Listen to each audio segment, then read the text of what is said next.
Greetings to you, everybody. Welcome to the first Trek Geeks live stream. It's great to have you here. I'm Bill Smith. You'll notice that I am without Dan Davidson. Dan is off doing family type things tonight, as I'm sure many people are doing. Some people may be watching Picard. Some people may be, trying to traverse the Canadian internet. More about that later.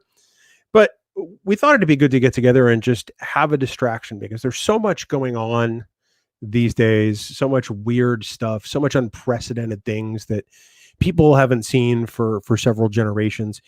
And we thought it'd be good to talk about how we take our mind off these things, whether it's Trek, whether it's not.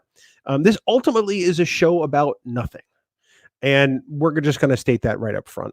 I know I need distractions. I'm sure many of you do too.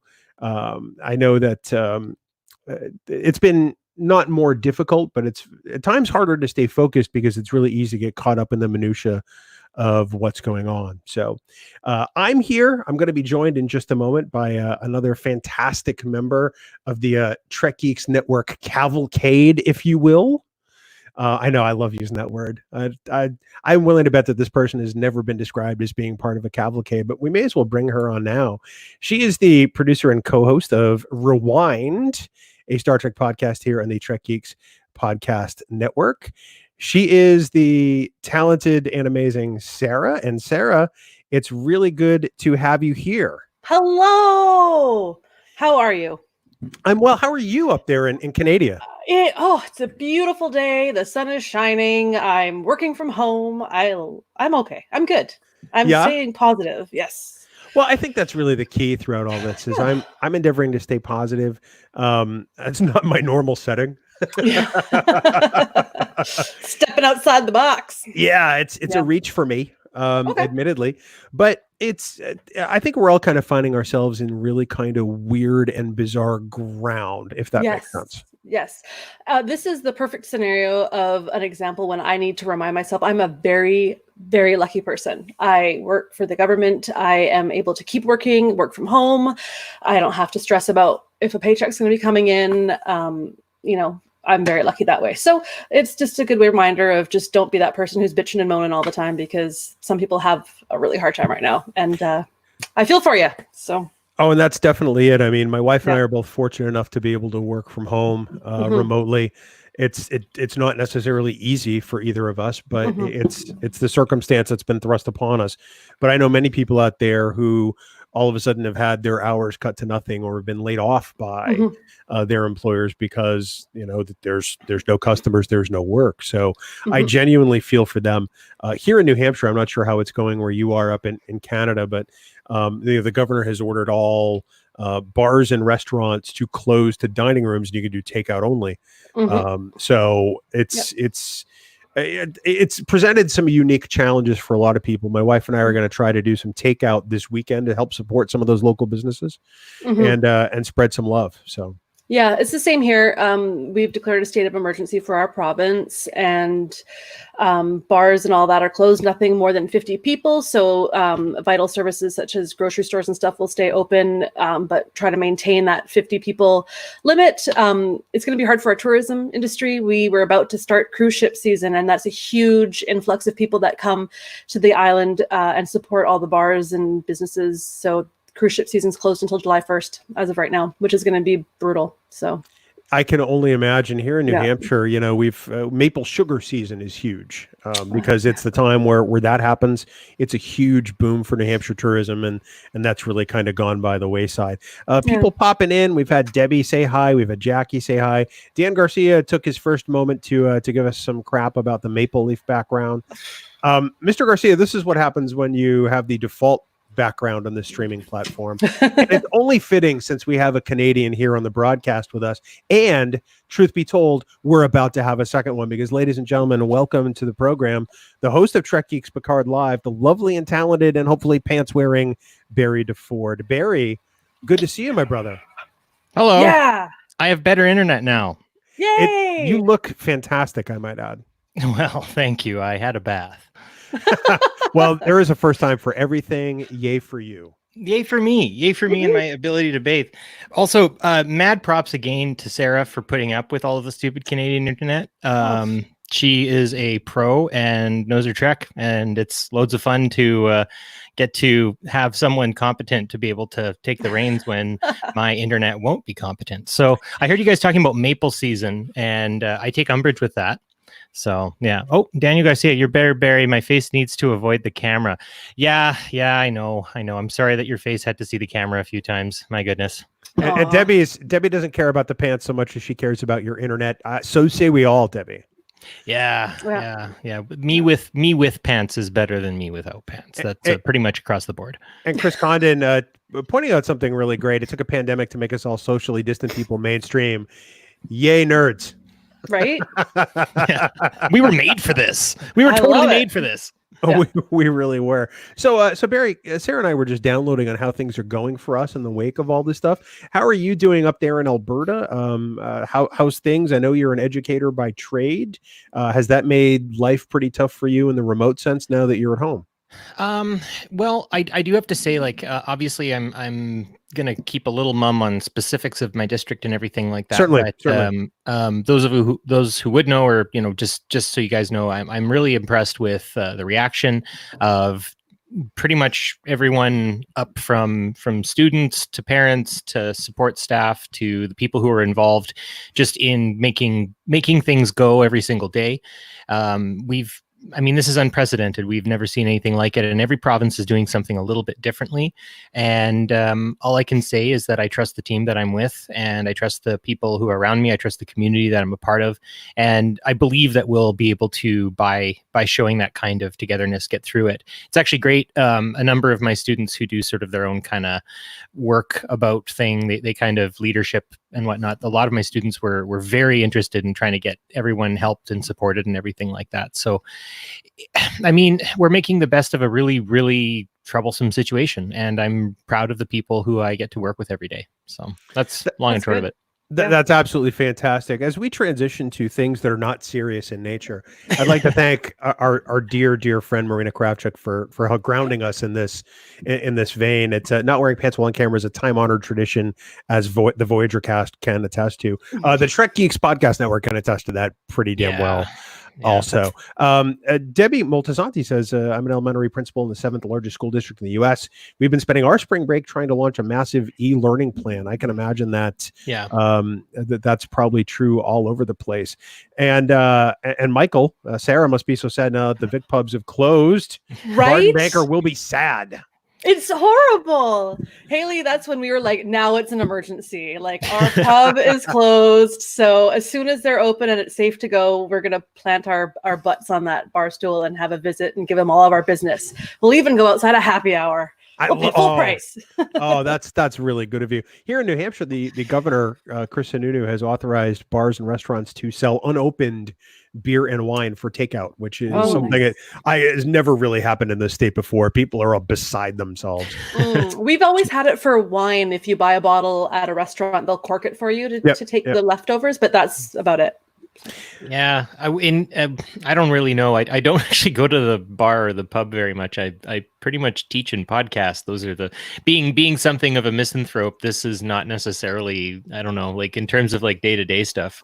Talking with people on, in this platform is a lot more more common for me. Hello, Laura Nair. It's nice to see you. Hello, Laura. But anyway, it's good that they're doing kind of like the sort of extra bits to try to make society function. But to some degree, I wonder if the smoke's out of the bottle, and now we are going to be approaching some new normals concerning health, and concerning corkage fees for restaurants, and the way we what we prioritize in our society. I think it's going to be an interesting, after this is all done, seeing kind of how things change will be something to watch. Yeah, sorry. No, go ahead, sir. Oh, I was just going to say, I've been really impressed with seeing some of the good stories that are coming out of it. A couple of the grocery store chains in town are doing, we're only open for the first 2 hours for senior citizens and people that are susceptible and at risk, so they can come shop without having to worry about crowds, and people getting part-time jobs with theirs are gone, helping with cleaning, like the transit system and stuff. So that's nice to see that kind of teamwork.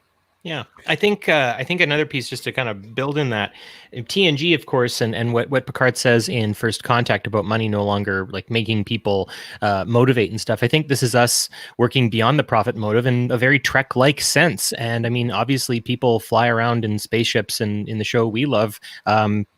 Until just recently, or in certain contexts, for the majority of the franchise, it's been no money, no problems. We just travel around and try to better ourselves in humanity. I think that's something we can take directly from Star Trek. Well, speaking of trying to better ourselves, this triumvirate of hosts is about to add a fourth. Oh And no! I can only imagine. I know. I feel the same way. Sarah's excited. She's really the only one. I don't know who it is. Well, it is the lovely and talented Daniel Davidson. Dan, good to see you, brother. Wow, what a welcome. Hi, everybody who's not on the broadcast. Hopefully they're happy. Jesus. Hi, Sarah. Hi. How you doing? Hi, Actually, it's great to see you, Dan. No, it's good to see everybody. Everybody we've already hanging got in there. We've already got a coconut in the window. So Look at that. 2 coconuts. Casey Shafsky, There's a lovely please not bunch of be down. coconuts. I've got a lovely bunch of coconuts, and it's the three of you. Dude, Dan, how are you doing? We were just sort of downloading on how things are treating us in this really kind of weird sense. How are you doing? I know you're only 7 minutes down the road from me, but how are you guys holding up? We're holding up really good. Soon I like to do everything together. So the fact that we're working at home all day together is great. I've been told that I am a loud coworker, which is kind of weird because I usually don't talk much at work at all. But at home, evidently, I just kind of like blurt out stuff as I'm in my day, and she kind of like giggles about it. So yeah, and the dogs love it. So I guess it's pretty cool.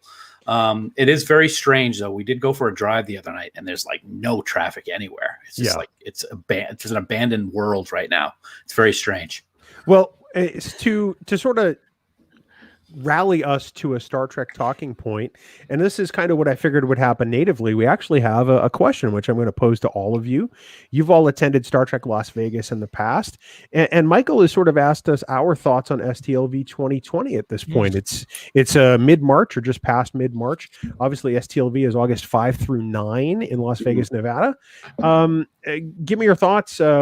One, do you think it's going to happen? Two, do you think there'll be any huge changes? Sarah, we'll start with you.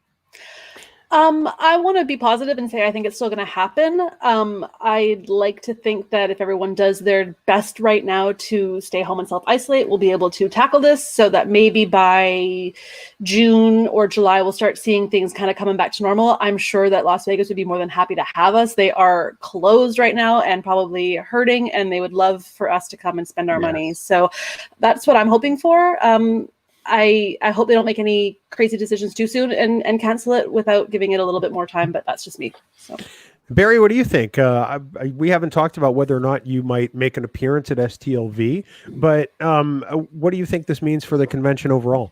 Well, I mean, I'd like to think about the first time I went, there was an issue with Legionnaire's disease in the water pipes back in the Rio back in the day. And they were really quick to get that sorted out. And I think there is that kind of motivation, especially with those places that they're going to want to get people as soon as humanly possible. So, I mean, I think that there might be a bit of a pared down STLV this year, but I don't think there would be nothing. And I'll be honest, I've said this many times before, as much as I do love the place we go and the people we see there. I mean, it could be in Minot, North Dakota for all I care. STMND, I guess would be that. But I think it's a gathering place. It's a place that we all like to be, and we all like to kind of get together and be a family in this whole Trek franchise world thing. And if it doesn't happen, it would be extremely disappointing. I would just put it that way. Dan, what about you? We haven't really talked a whole lot about it. I've said that I need to believe it's still happening simply for my own mental state. Yes. What do you think? Well, I have to say that, especially today, I was thinking about it a lot, and I'm very concerned about it. With things that have been happening lately, with the new reports that the CDC has come out with, and their estimates, and the time frame that they're looking at this whole thing going on, I have to say, unfortunately, I'm very concerned that things are going to start getting canceled, and I think they're going to start getting canceled even that far out. Fingers crossed. I don't want it to be canceled. I want it to happen. I'm just concerned right now that it's not. And if it does, my other concern, and this isn't a huge thing for me, but for a lot of people that Mike said it's his first and so forth, I have a feeling that a lot of the guests that would normally be there, because let's face it, some of these shows are 50, 30, 25 years old. The people that are involved in the shows are getting up there in age, and they're the people that are really at risk right now. And I wonder if a lot of those cast members might cancel being there if it does actually take place. So I guess we have to wait and see. Well, that's a great point. The Nichelle Nichols farewell celebration was originally scheduled for May 1 through 3 in Burbank, California. They announced last week on the 13th that they were looking for new dates, that it's pretty much not going to happen. It's supposed to move to July, best I know. In fact, thank you. Yes. Look at that. Yeah, there you go. That's the coolest name I've ever seen. I'm not even going to try to pronounce it. Kaylee? You know how Thank you. All right. Kaylee, I would not have said that. And one half of the Tribbles from that's right. Yes, right. absolutely. Yep. So I've heard it's going to move to July also. I don't know exactly what weekend. I think they're probably going to shoot for the holiday weekend of July 4. But that makes sense because Nichelle herself is in one of the biggest at-risk groups there are. Right. So I need to believe it's going to happen. I think it's still going to happen. I think that the curve will flatten. At least I have to hope the curve flattens. Let's put it that way. A lot of things that have been happening over the next couple of weeks and even months, it seems like they're coming out with like, oh, we're going to move it to the end of July or the end of or August. So with maybe that in thought, it's like a good well wishes for those months to be the months, but we'll see. STLV typically recharges my Star Trek fandom every year because normally I have to talk to that jerk right there. Him. So yeah, that one. I get to point like it's a Brady Sarah, Bunch. You don't have to take part in that. Thank you. Oh, I'm sorry. You're the one I respect in this group. So Wow. Look at where this went. Just why did you come on this stream? I mean, the rest of us were doing just fine. I jumped on and saw that Sarah was here. I'm like, I'm going in talking. Woo! There you go. Yeah. Yay! Debbie has a point saying that, like social distancing will cause resurgences in the case. I mean, like I have a friend who actually lives in China and he lived in his house, in his flat for 2 whole months because that was the directive. And I mean, it was good. Like they had protocols, they had food they were sent. I mean, they had wages deferred, a lot of things, or like payments and bills deferred and stuff like that. And he had actually a lot of faith. He's like, I love my neighborhood. Like the people who I live around were wonderful because they all took this extremely seriously. And now we all can go outside 2 months later. And I think it is that kind of idea where we need to attack this like we attacked the Nazis in World War II. Like everything to this. We have to put every bit of energy and time and togetherness into this, because if we don't, one small thing could cause this virus to mutate and completely change it. So I think Sarah said it earlier, if you want to go to STLV, do the right thing, self-isolate if you have to. If you need support, I mean, there are mutual aid societies that are forming in a lot of places for people who aren't getting the support that they deserve or need. But the only way we make it through is together. And I mean, like when I think of STLV, that's the whole point of it. It's all togetherness. It's people being together, being friends, being kind to one another. So we just have to live that model. Right. Whether or not it happens, I paid for my flight. I will be at the Rio in a hazmat suit at the bar. Like I'll lose money if I don't go. So whatever. It might be a very different experience. But. Well, we may meet you there. You don't know. Right. Why it'll be like those lonely shots at the masquerade 2 weeks later when people are still there and they're like taking pictures and it's like, oh god, sad Keanu. Or that the meme from with the guy from Narcos playing Pablo Escobar, just sort of walking around like. Wyatt from Tennessee asks, has CBS halted filming for any of the shows? Wyatt, actually all major studios have halted filming on just about everything, whether it's Disney, Fox, NBC, CBS in this case. If there was anything filming, it's not filming right now. And I don't think anything Star Trek had begun filming yet, if that's right, Dan. I think you're correct. Discovery Season 3 just finished a couple of weeks ago, and Picard Season 2 hasn't started yet. So I think they're in the clear, at least right now. Well, and Section 31 hasn't started either. Right. Yeah. Really, the only thing outstanding is the animated shows that they're being worked on, and anything else that could be in pre-production that we don't know of. So those are probably all halted as well. And Jonathan Frakes sorry. Go ahead. I was going to say Jonathan Frakes had posted a photo that work was done and he was headed home and he cast a picture of a really eerie looking airport, and it was actually the Vancouver airport in my province. So he must have been doing some directing work in Vancouver and was headed home. So I speaking of directing, before I came up here, my wife and I are doing another rewatch of the show Grimm, which I highly recommend to anybody who's not watched it. It's a fantastic show. Miss Culpepper directed the episode we watched tonight of Picard fame. That's interesting because I was watching an episode of SWAT the other night that was also directed by Hanley Culpepper. That's awesome. She's everywhere. And I think that's awesome. And she's awesome. She does a great job with all of the directorial things she's done. Yeah. She's amazing. Meeting her at the Picard premiere was really just, it was a wonderful experience. She could not have been more on board with Star Trek. You can see on the crawl across the bottom, Sarah's very excited to see Rewind in marquee mode. Sarah, like fortnightly. I like using the word fortnightly. Every fortnight, we will drink wine and talk about Star Trek. Very well. Wow. Barry, you need to record an intro bumper with that. That's fantastic. Oh, you should listen to my outro bumper on the Amrit Kaur interview that we have. There's a little ending bit that I do. The Trek Geeks is brought to you by. So yeah, I can start giving you guys some different impressions. My next one will be George Takei. Well, we're going to talk about the Amrit Kaur episode in a second. But Sarah, since you have been pretty much pointing to the Rewind crawl like Vanna White, a brand new episode of Rewind dropped today. Why don't you tell us a little bit about it? Whew, that was a fun one. We were covering that wonderful See It episode from TNG, The Big Goodbye. Not a little goodbye, The Big Goodbye. It was good. It was fun. I really enjoyed rewatching it. So we broke that down. I filled Haley in on the #2 issue of the Picard comic series that came out because she won't read it. I know her well enough to know she won't read it. So just like those short treks, she'll never watch them. She's missing out. She's not watching short treks. I know. She's like, I don't have time. I'm like, they're 4 minutes. I do not have time. I can have time for a short trek. The longest one is what? 12 minutes? 12 minutes. Yeah. She found time to watch Big Goodbye. She has time to sit and record Rewind. Preheat the oven and throw on a short trek, and then when the food's ready, you'll have like 3 episodes in. Come on. Yeah, I know. It's a whole thing. So we're just gonna stick with it now for years. She'll just never watch them. Hashtag preheat the oven. That's great. Man. Hashtag that's preheat really the oven. proud. Yeah. That's really So that's what we were doing, and we had some laughs. We were talking about fan fiction. Got some good looked up some good titles for some adult fan fiction that's out there. So we might have to read some now and maybe do a book report. Can you send me the links, please? You got it. I will. And of course, do you remember that Rewind is rated E for explicit in gaming technology? Yes, it is. It is. It's not family friendly. It's for adults, Dan. Of which that's why you don't listen.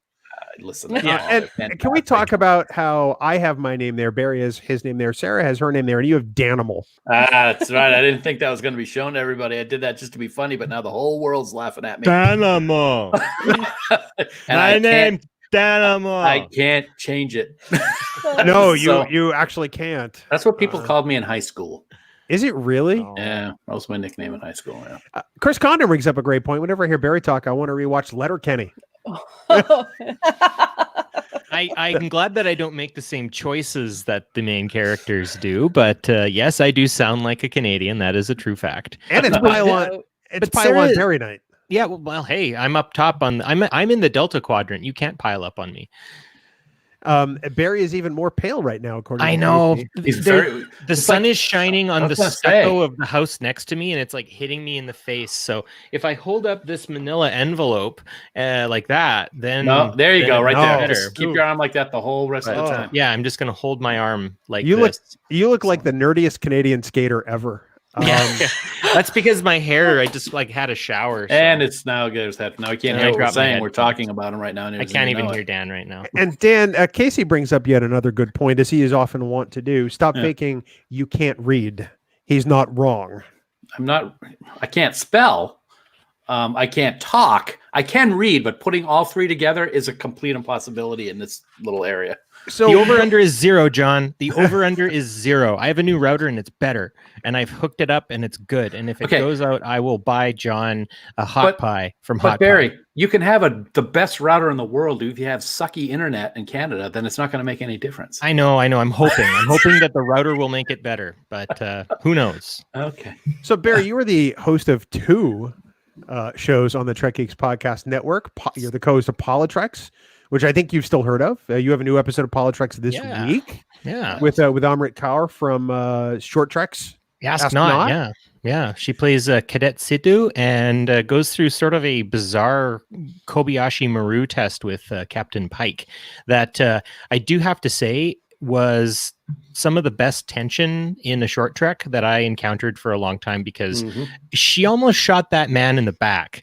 And when we talked to her about it, we're like, what were your intentions? And she's like, I was holding a weapon and my intentions were if he kept walking, I'd shoot him in the back. And I'm like, wow. So yeah, we kind of like deep dive the whole, like how one gets themselves into that state of mind and her background. I do have to say there's only 10-ish minutes of Cadet Sidhu, and Cadet Sidhu seems really interesting, but Amrit Kaur is way super interesting. You need to check out the interview because it is so much fun. So yeah, listen to that and then listen to Trek Rewind or flip it around, whatever you want. Preheat the oven, watch a short treks, then throw a podcast on, and then I don't know, listen to a Trek Geeks maybe if you want. No, those guys suck. Yeah. In fact, Wyatt Stockdale brings up a really great point. Since there is now Netflix watch party, can we all sit and watch Threshold together? That sounds like that may have to happen. Dan, the most recent Trek Geeks episode, having dropped yesterday, was all about embracing the suck. Yes. And we talked about probably what is considered one of the worst Voyager episodes of all time. And it really isn't. It really isn't. We if you haven't listened to this week's episode of Trek Geeks, we really enjoyed this when we watched it with an open mind and our appreciation for Voyager. There are some quirky parts to it, but it's a fun episode. The science is believable, even though it's science fiction. And if you can just get past the fact that Paris and Janeway had shenanigans and had little lizard creature babies, then I think you'll be all right. I agree with you. Although Mr. Krikorian, the lovely and talented Mr. Krikorian, thinks you seem more like an Underoos type guy, by the way. I think he's more of a onesie guy. Danimal would be like a onesie with a little cottontail on the back. Maybe I'll have to be on an episode of Rewind and really speak about it a little bit more. There we go. We can also review your new fan fiction that you wrote about those lizard babies. There you go. Mm-hmm. Yeah. You wrote one, right? I think you did. As far as you know. Danimal's your pen name. So let me ask you all another question as we sort of go forward. As we mentioned, these are kind of unprecedented times. I mean, the last time there was anything like this across the world was about 102 years ago in the great influenza of 1918. But these days, I mean, we have more information at our hands. We have more technology at our hands. We have more distractions in our hands. So what are you guys doing or watching or reading to kind of distract yourself during these times so that you don't really kind of get too overwhelmed by all of the information that actually is at our fingertips? Barry, how about you? Well, I've actually been working really hard with the way things are changing with our schools and stuff like that. Every night I've been pretty much doing work, getting things so that they're transitionable online, getting packages ready for students who don't necessarily have Wi-Fi. There's a lot of stuff that I've been doing. But when I do get some downtime, I've been beast moding seasons of DS9, just kind of, I don't know, it's sort of been a buffet style. Usually I go to my go-tos and my happy place episodes. And then obviously I've been spending a lot of time kind of deep diving the thoughts and the things about Star Trek Picard. So yeah, I mean, if I'm not doing schoolwork, I'm typically doing something podcasty or just hobbyish, like just kind of getting by as best as I can, walking my dogs and cooking food. those are the things that I've been doing, and trying to get a sense of sort of, yeah, like I said, kind of what this is all going to look like afterwards. So that's me, and it's kind of boring. So let's hear from someone else now. Oh no, I don't think that's boring at all. Not at all. I think that's pretty fantastic. Yeah. Because it's things that I know you have a passion for all around, and I think that's really what's key. Sarah, aside from drinking wine and talking to Haley, what and drinking crappy American beer. All right, we got to talk about this. Let's unpack this for a second. America does not make crappy beer always. Molson Ultra. Okay, I get it. At least it's Molson. Yeah. Molson's disgusting. I'll always have your back with Corona, darling. Don't you worry. Yeah, it's better than Michelob Ultra, which she was drinking in the States. What? Yes. Well, I'm doing this health thing, and it's like, Weren't you in I can Chicago? have a few of those. So I was in Detroit. Either way, I mean, I'm sorry. Yeah. I loved it. How far away? Like, I mean, when I went, I drove with a buddy from Ohio through Chicago, Wisconsin, North Dakota, and then up through Estevan, Saskatchewan. We went in a 1972 Ford Maverick with a straight six, and beer probation indeed.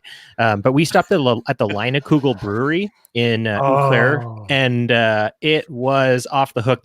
The Big Bock Doppelbock from the Leinekugel Brewery was the greatest thing since sliced bread. They also had really good shandy there, and my friend and I ended up having to stay at a La Quinta in Eau Claire because we were no longer able. We were overserved, as Bill Smith would say. Yes, you were overserved. We were very overserved. I'm not a huge beer drinker, so I'd have to say my favorite Bock is Damon Bock. So actually, mine is Shiner Bock, and I just bought a 12-pack today at the Shiner grocery Bock. store, which is my favorite. But Sarah, how are you keeping yourself busy and distracting yourself when you don't want to really be inundated by information?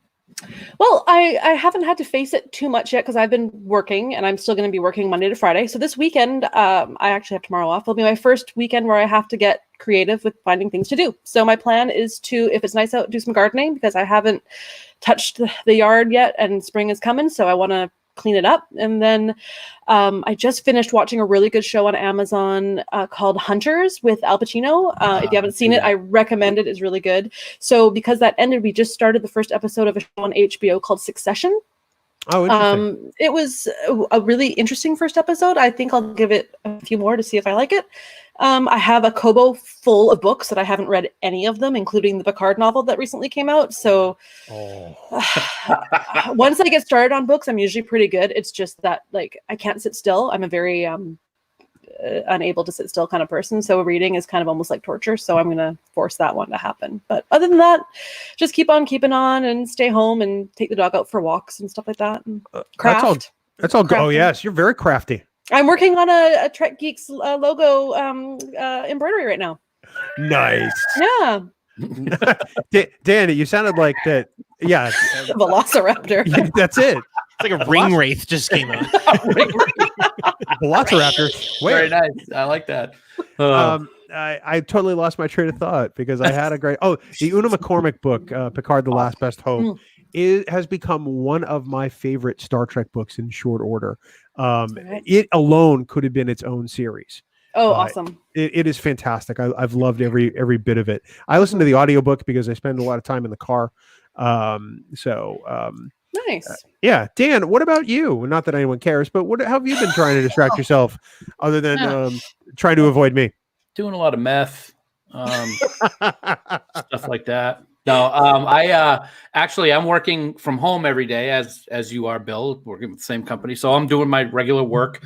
But what I've been doing is I've been recently doing a rewatch of all the Marvel Universe movies, which I'm having a blast with. I absolutely love them. I collected comic books for a long time when I was a kid, and I did not collect DC. I collected Marvel, so I'm loving the Marvel Universe. Like I said, my wife and I are watching Grimm again. We're also watching The Crown right now. And as people may or may not know, and I think, Sarah, you'll appreciate this, I'm a big cross-stitcher, so I'm getting some cross-stitching done. I've been working on a few different ones, and Bill, you might remember I did a special Trek Geeks one for you a couple of years ago. You did. I have it right here, actually. Yeah. Yeah, and that's the thing that relaxes me. I've been doing that ever since I had my issue back in 2000. That is what keeps me grounded and sane. So I just love doing that. It makes the time go by. I'll put in episodes I'll just throw Netflix on with Deep Space Nine and just let that play, and I don't have to look at the TV. I just listen to it and do my thing. So that's what I'm doing. Nice. It's interesting. Casey says, damn, Dan is getting a ton of crap today. Dan is awesome. Dan hasn't gotten a tenth of the crap that he normally gets off mic when we record Trek Geeks. I'm just going to throw that out there. Everybody makes fun of me. I've been in a car with Casey and Dan and you guys, and he gets in on that too. He's being nice. He's going to lead you in here, Dan. Careful. He's like a shiny cuttlefish coming for you, and you're just going to get it. Well, Casey was giving Barry tons of crap earlier. Now he's like, "Oh, poor Dan." Yeah. Oh, poor Dan. I like to watch train wreck television. Can I just say that out loud? I talked about this on the Zoom meeting we had with people on Patreon earlier in the week. But my wife has been watching a Netflix show called Love is Blind, and it is putrid. It is probably one of the worst reality series I've ever seen. Reality show. Oh, it was so putrid. It was awesome. That's what I go to Twitter for. That's it. So Yeah. they take a group of men and a group of women, and the men have met the men and the women have met the women, but they haven't seen each other, and they put them in these pods, one man, one woman per pod that sort of faces each other, but they can't see each other because there's a wall in the way, and they're forced to get to know each other and have conversations and talk. And ultimately these people fall in love and get engaged. And it is the biggest crap show on the planet. Some of these people are out of their minds, and that's kind of really the only entertainment value in this for me. I have a book for you. Yeah. Just watch that. Just read that next time, and you'll get the same feeling as that show. Seriously. Jane Goodall is far more intelligent than I am. I don't think that I would I would grab onto it because I'm an idiot. Let's be honest. What I'm saying though is watching those people. Stacy watched that too, and I was sorting socks one day, and I was watching them leave each other at the altar, and I was like, "What is happening?" Anyway, I cut you off, Bill. Sorry. No, it's okay. Before you start, Barry, I got 3 words for you, buddy. Yeah. Budgetblinds.com. Check it out. I know. Anyway, that's 4 words.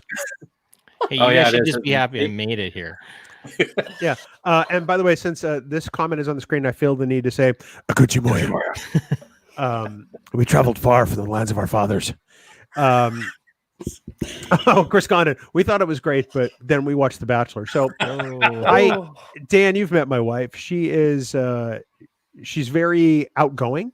She's very hilarious. A little bit. She's very she's the kind of person who will tell you what she thinks. So she has a special. She always keeps it quiet. No, she has a special name for the Bachelor and the Bachelorette, the series on ABC here in the States, and she refers to it as "Whore in a Dream." Perfect. Yeah. So never watched any of those. I enjoy trash TV too. If I'm working at home, I have been known to put on the Maury Povich show just to hear the paternity results because it is that bad. It is that bad. I can't do the TV thing, but I do the Twitter thing. I look to see who everyone's hating on, and then I like to read all about it. So it's kind of like I don't know. I don't have to see it so much. It's just kind of read about it. Like today, everyone going like crazy on the woman who played Wonder Woman and their stupid singing Imagine. Oh yeah. How tone deaf it was, which it kind of was in my opinion. And so I'm just loving the comments. I couldn't watch it. And thanks to Marina for giving me sound effects, the faint sound of flute for my Akuchi Moya. We've traveled far from the lands of our fathers.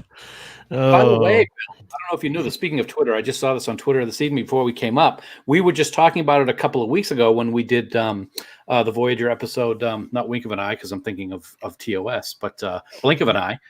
Daniel Day Kim just got tested positive for the virus. Oh, wow. Oh, guy from Lost in Hawaii. Yeah, Five-O? thank you. I love this woman. Thank you, Sarah. No, the guy from Hawaii Five-O. Lost Hawaii Five-O. Come on. Lost sucks, and so do you, Dan. It really does. I'm sorry, I couldn't take that show anyway. John, that is more true than you know. I think the world is grateful for that. Christina, she's finding out way too much about everyone. Yep. This is what Yeah, me too. This is what being a patron of the network gets you, Christina. You just Congratulations. just hope that the camera doesn't drop, because then you see my life. And this is a very manicured shot. Everything else is just chaos. But okay. That's speaking of more data than we wanted to know. Thank you very much. I was going somewhere and then I just got distracted by Barry's manicured shot. Oh. So well, it's basically a bunch of fan sets, pins, and batteries, really. So if the camera falls, that's what you see. What are you doing with those fans? What are you trying to do with those fan sets pins? They need batteries. Well, no, I've got one of those wireless track pads, and then I'm always showing fan set pins for Star Trek Picard. So I'm all like, whoa, and then they're there. And we can't see anything because of the glare, so it doesn't matter. Oh, okay. It's okay. It's okay. I've got some tape. Dan, I don't think you can talk about giving people crap about glare. Yeah, look at that. Woo! Yes, sir. I'm just saying. So you mentioned Picard a little bit ago. Obviously, we've all been watching Star Trek Picard, and I want to stress there are no spoilers in tonight's broadcast. We are not going to talk about any details whatsoever. So if you haven't seen episode 9, which debuted today in the States and Canada, or in the rest of the world tomorrow, rest assured, you don't need to bail out of this. We're not going to talk about anything. I am going to ask you some high-level questions, though. And Barry, as the host of Trek Geeks Picard Live, we'll start with you. What do I know about Picard? Well, nothing, as I've found from watching your show. But I usually just talk about why he's not in uniform. I still don't understand. I don't know what the writers were going for. So, what have you learned about Jean-Luc Picard and watching this show that you may not have learned before? And again, we're staying spoiler free. I think the biggest thing that I've learned is it's about the formula. Jean-Luc Picard is the sum of his parts. And you see that in the opening credits. He's literally getting put together piece by piece. There's this whole fragment idea that's existed through this entire show. And it shows that you are not anything without the people you surround yourself with. And if you think about earlier in the show, the other people who were what? I'm screwed then. Yeah. Oh, okay. Well, the other people, other people who have come up in the show and everything, Picard getting yelled at a lot, him just sort of understanding that he can't just make it work the way he used to. He has to find new angles. He needs to trust people. He needs to he has to try to be himself. And I think that's the biggest thing that I've learned is, like, if you are someone great and you are lightning in a bottle, sometimes your second shot at it isn't going to be as good. And I think Picard's got a lot of egg on his face, right? He hid for years. Yeah, exactly. Just egg on his cardboard face. It is a little bit strange when I look down at Sarah's picture and I just see Picard like in that, like, kind of like that meme there. He's like pathetic. But that's what I've learned. Sarah and I discussed pre-show that he's probably not wearing pants either. No. So we'll just throw that out there. Sarah, what about you? What have you learned from watching Star Trek Picard? I'm trying to ignore Dan, believe me. What have you learned about Captain Picard? Who's that? He's a French guy. I've never heard of him. Oh my god. Oh my god. What do I think? What have I learned? Yeah, what have you learned about Picard from this new series?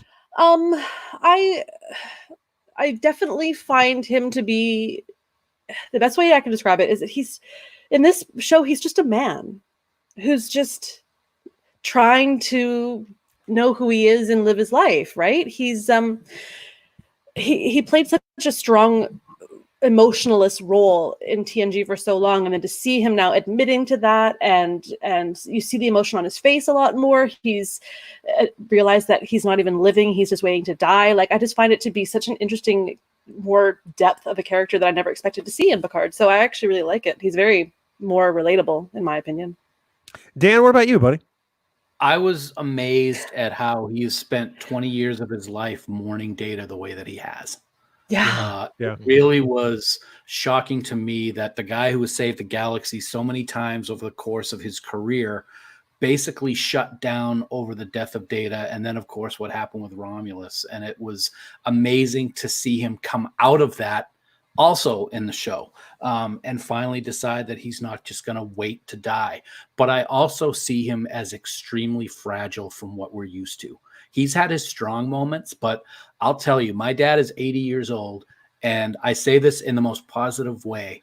Watching Picard, he has so many mannerisms and inflections that remind me exactly of my 80-year-old father, and it's a little scary.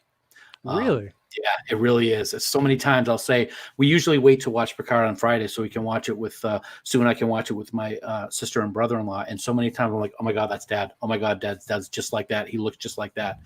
And it's I don't want to say it's sad, because it's not. I mean, Sir Patrick Stewart has been doing so great, and he does absolutely fantastic in the show, but he's getting a little older up there. He's getting a little long in the tooth, I guess I could say, and it shows. But I think it works for how the character is in this series. So yeah. But the whole thing with Data mourning his death is really something that's hit me as well.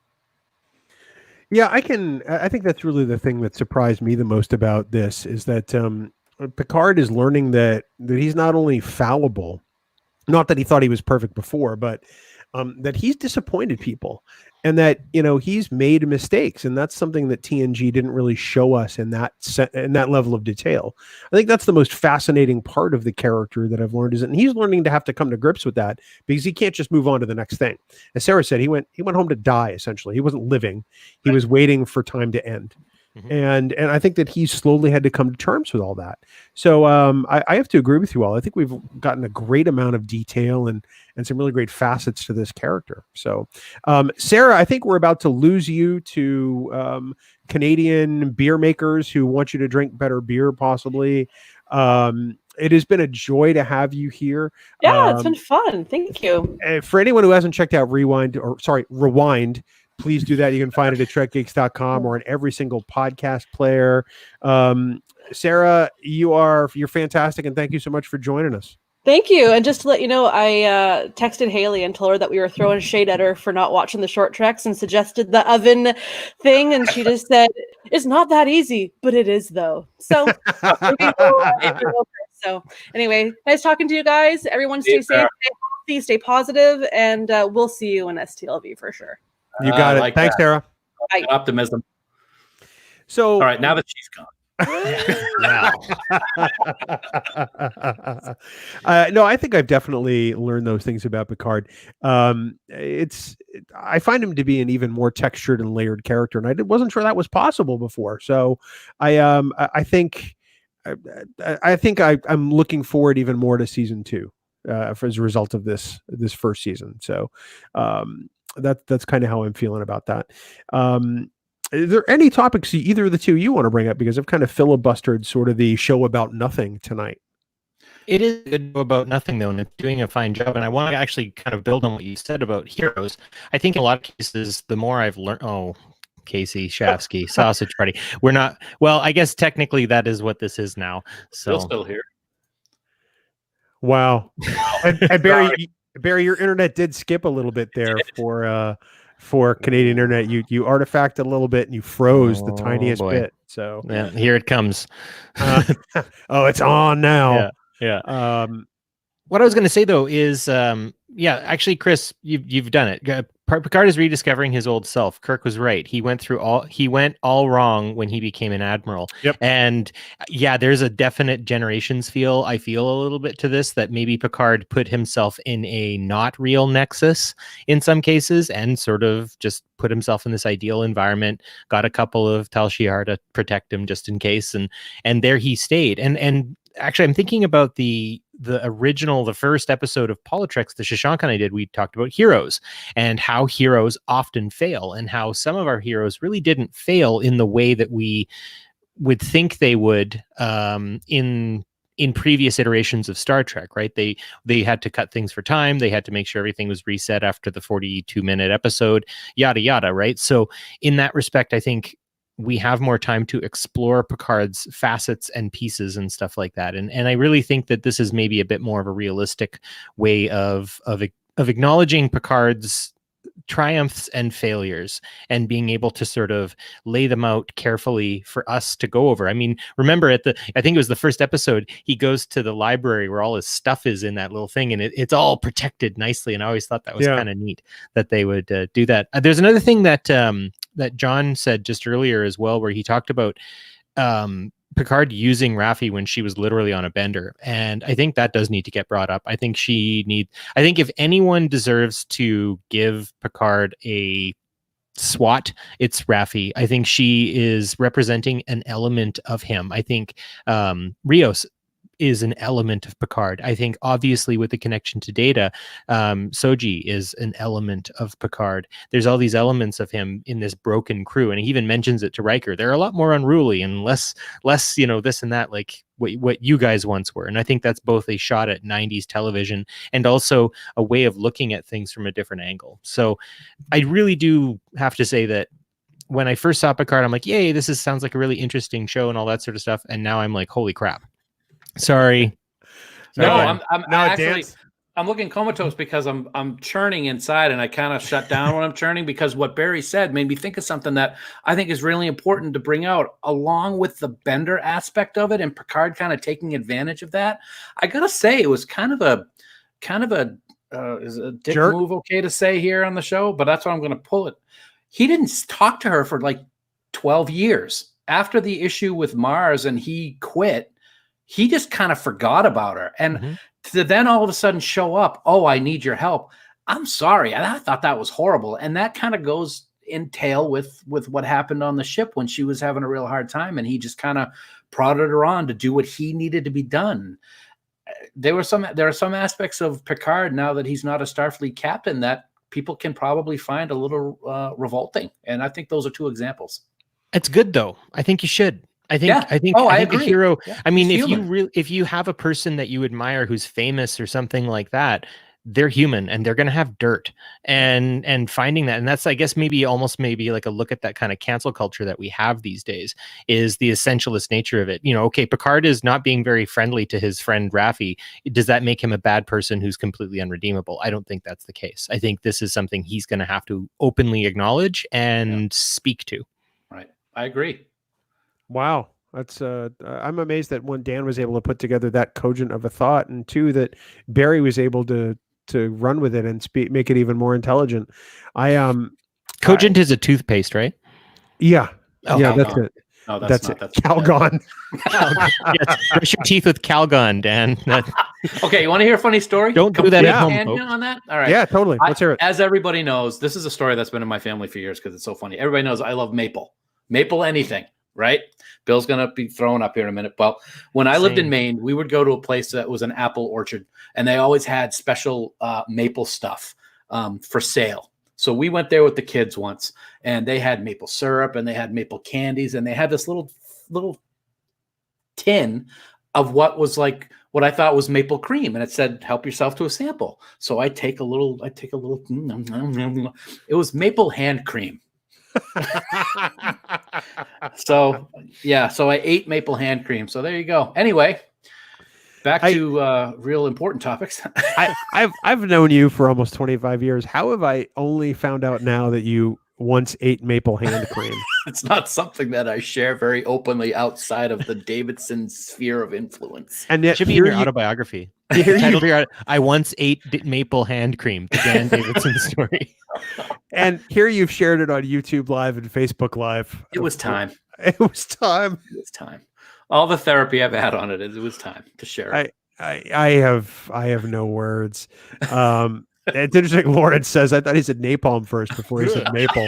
I love napalm. That would have added a dimension of this that I wasn't prepared in the for. afternoon. Chris Gunn, I think Picard started to believe his own legend, which is why he thought Starfleet would respond to his threat to resign. Yep. I agree with that 100%. He thought he was the bee's knees. Yeah. Wow. Kokorian just said Pepsodent. Now you're saying bee's knees. I feel like we should start recycling metal for the war effort, gentlemen. People said they wanted to be like the 20s, We're getting the flu too. Here we are. Here we are. Exactly, yeah. At least Dan was moisturized on the inside. Boom, boom. That's something you can't unhear. Or unread. Or unsee. Or unsee. Yeah, exactly. Now, here's the real question. How old were you when you did this, Dan? It was probably less than Last 10 week. years ago. It was. So you're in your 40s. Oh yeah. Hell, if I saw a thing of maple right now, I'd probably try to taste it before figuring out what it was. Dan just reaches down. There could be some maple flavored Awesome. motor oil, and I'd probably try it. So I'm just saying. Wow. Yeah. You need to come to any tourist town where I'm from, because that's all they sell you is these little novelty vials of maple. But no maple trees grow where I'm from. So people are always like, "Oh, do you like maple?" And I'm like, "It's as expensive here as it would be in, say, like at Wyoming." So Not as good as that Vermont maple, right, Bill? Don't get me started. Actually, we have lots of maple around here. It's just that there aren't any big festivals happening right now with the pandemic out in a boot, as they would say in Canada. Yeah, I'll let thank that you. one slide. Now, as I say in my own defense, oftentimes I was a Canadian anchor baby, and I did have dual citizenship until 1976. So I at least have a little bit of entitlement here. And Canada was like, maybe we don't want you around here, buddy. You gotta head home. Go back to the Granite State, eh, buddy? Anyway, that's my bad Canadian accent. I don't know. Chris Condon, is that okay, or is this the more? I didn't notice any difference than your regular. Oh my god, Dan, I think you're having a stroke. Do you smell burnt toast? Maple. Maple. Cover them with maple cream. No, in this case, we need coconut cream. Because Dan has also watched a lot of Gilligan's Island. Let's just put it that way. All right. So here's an interesting question for the two of you. If you weren't going to binge Star Trek during this whole socially distancization isnesh, what show would you binge to sort of just get some mindless entertainment? I'm not. I don't know. And I open that question up to everybody on YouTube and Facebook too. What show would you binge if it wasn't Star Trek? You're gonna yell at me when I give you my answer anyway. It's gonna be Lost. I know. It is, because I makes haven't watched Lost in a couple of years, and it's not streaming anymore, so I'd have to pull it out of my DVD collection. But I would love to watch it again. See, I'm going to bake some salmon with some maple syrup on it, and while the oven preheats, I'm going to watch a couple short treks. I don't know. In the biz, that's what we call a callback. That is a callback, and I did it. That was on purpose. So, yeah, that was really good great. job. But that's like before I jump out, you're like guitar solo, and then I start playing the guitar. No, I don't actually watch a lot of other television, and that makes me a weird human being. My partner watches a lot of TV and things like normal human beings. She's not like a crazy binger or anything like that, but I don't really do that. I mean, I'll probably listen to other podcasts and stuff. I'm really looking forward to actually the Trek Profiles anniversary fiesta that's happening. I listen to you guys when I'm like way out of luck and just have nothing left to go for. I hear you. But yeah, I mean, like typically, I don't know, like I'm reading books, I'm doing a bunch of stuff, but maybe I could get some recommendations from people, like anyone in the comments, like if I had to watch something, if you're like, come on, Barry, you got to get something going, give me some ideas. Some people have said The Expanse. Yeah, who knows? We've had Avenue 5. We've had The Office. I'm always in a perpetual rewatch of The Office. Mm-hmm. After Star Trek, it is probably my favorite show. John has the Prisoner DVD box set. That's another amazing series. Speaking of Mr. Krikorian, we had the pleasure of having dinner with him recently, Bill, and he talked about Babylon 5, and I am going to try that. I've never seen a second of it. What? I'm gonna give it a gotta. Yeah, Babylon 5 is like, it's really good. Like graphics aside sometimes, because whatever, but it you forget it's really good.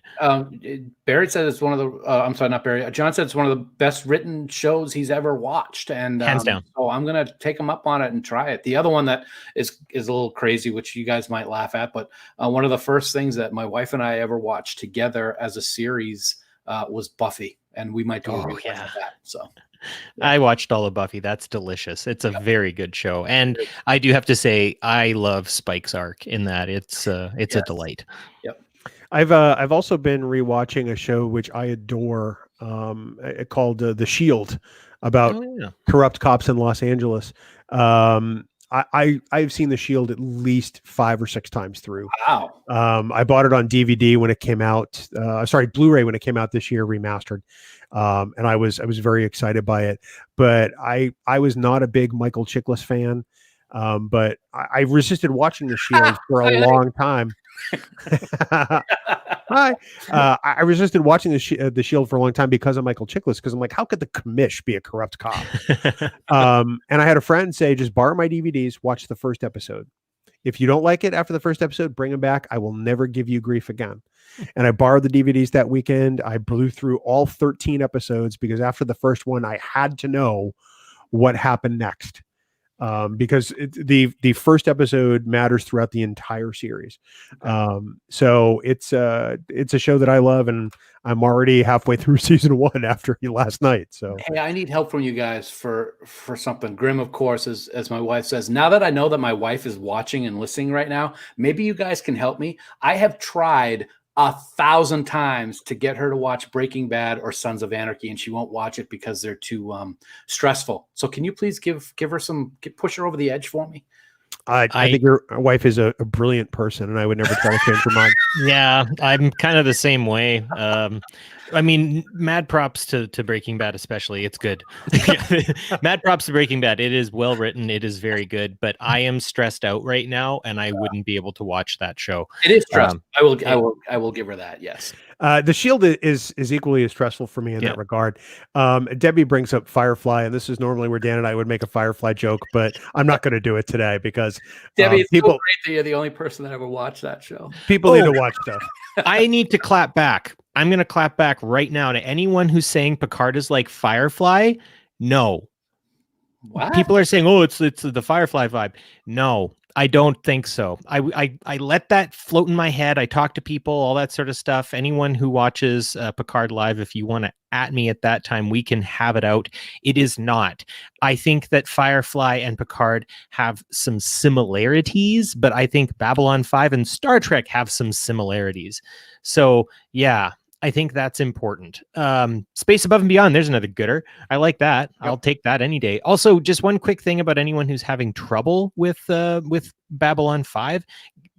2 seasons. Just power through those 2 seasons. Sorry. Oh, Susan has laid it down. Yeah, I know she won't ever. I admire your stick-to-itiveness, Sue. I adore you. I gotta say that I admire it. I did cave in and watched Downton Abbey, and it was one of the best decisions I've ever made. So, you watched what? Downton Abbey. Thank you. Yeah, Thank you. You've been waiting for that for a long time. Mr. Krikorian is also very, very wise. Not only does he love Babylon 5, but he also knows that Lost is not worth it. So, thank you, John. The Mandalorian is a fantastic show. Yeah. The Mandalorian is actually the show that got my wife into Star Wars. And after she watched Mandalorian, all 8 episodes, she then went back and watched all of the movies so she could go see Rise of Skywalker in theaters. She's on board. This Star Trek fan has failed at his primary mission, which was to turn his wife into a Star Trek fan. She's a Star Wars fan. Rise of Skywalker available on digital today. Wow. Is Disney paying us for that plug? Yes. Because we didn't even plug fan sets during this episode. I did. I said fan sets, pins, and batteries. Right, because you're trying to make a giant electromagnet. That makes perfect sense. Yeah. Yes, the wife drops the hammer. Yeah, she did. Hammer. I think that's his intent of how we would say it in New England. Hammer. He dropped a hammer. He dropped a hammer. Hey, stop being a smarty pants. Yeah, I can't do that accent. Smat pack. There you go, Dan. Go ahead. Downton Abbey is in danger. Lawrence, that was the best line of the night right there, buddy. Lawrence, you're banned. I never got into Doctor Who. I feel kind of guilty about that because it never worked for me. So with that, if you have more comments, we'll probably do another 1 or 2 of these as this whole pandemic response goes on. I think this has been really fun. It's been a great way to get some feedback from people and to not feel as so distant as alone. Barry and Dan, I hope you had a good time. Thank you both for joining me.